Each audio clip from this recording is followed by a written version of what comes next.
Letter 2. Lady Susan to Mrs. Johnson. Langford.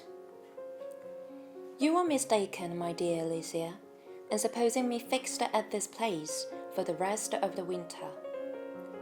It grieves me to say how greatly you were mistaken, for I have seldom spent 3 months more agreeably than those which have just flown away.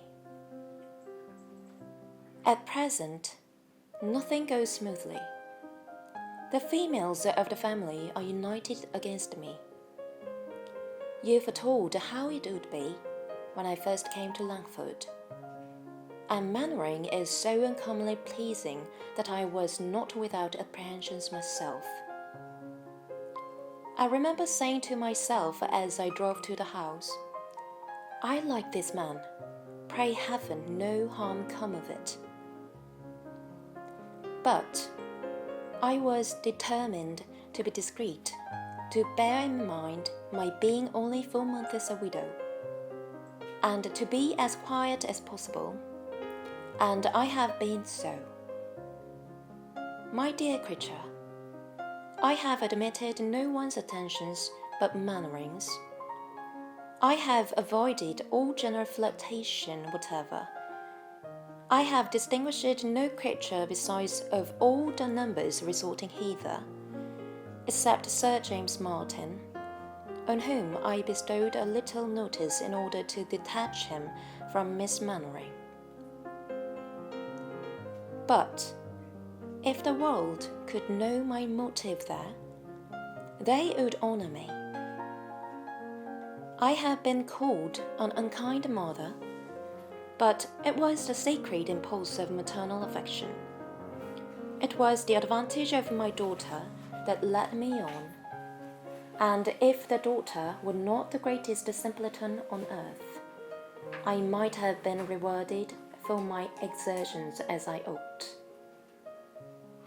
Sir James did make proposals to me for Frederica, but Frederica, who was born to be the torment of my life, chose to set herself so violently against the match that I thought it better to lay aside the scheme for the present.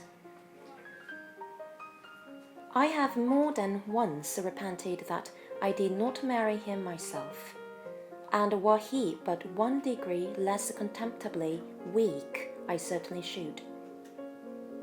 But I must own myself rather romantic in that respect, and that riches only will not satisfy me. The event of all this is very provoking. Sir James is gone, Maria highly incensed, and Mrs. Mannering insupportably jealous. So jealous, in short, and so enraged against me, that in the fury of her temper I should not be surprised at her appealing to her guardian, if she had the liberty of addressing him. But there your husband stands, my friend, and the kindest, most amiable action of his life was his throwing her off forever on her marriage. Keep up his resentment, therefore I charge you. We are now in a sad state. No house was ever more altered. The whole family are at war, and Mannering scarcely dares speak to me. It is time for me to be gone. I have therefore determined on leaving them, and shall spend, I hope, a comfortable day with you in town within this week. If I am as little in favour with Mr. Johnson as ever, you must come to me at 10 Wigmore Street.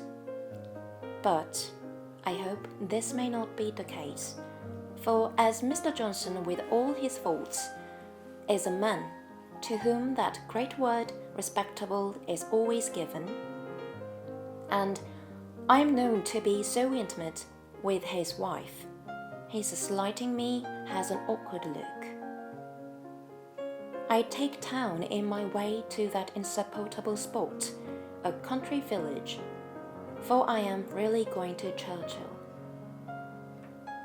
Forgive me, my dear friend. It is my last resource. Were there another place in England open to me, I would prefer it. Charles Vernon is my aversion, and I'm afraid of his wife. At Churchill, however, I must remain till I have something better in view. My young lady accompanies me to town, where I shall deposit her under the care of Miss Summers in Wigmore Street, till she becomes a little more reasonable. She will make good connections there, as the girls are all of the best families. The price is immense, and much beyond what I can ever attempt to pay. Adieu. I will send you a line as soon as I arrive in town. Yours ever, S. Vernon.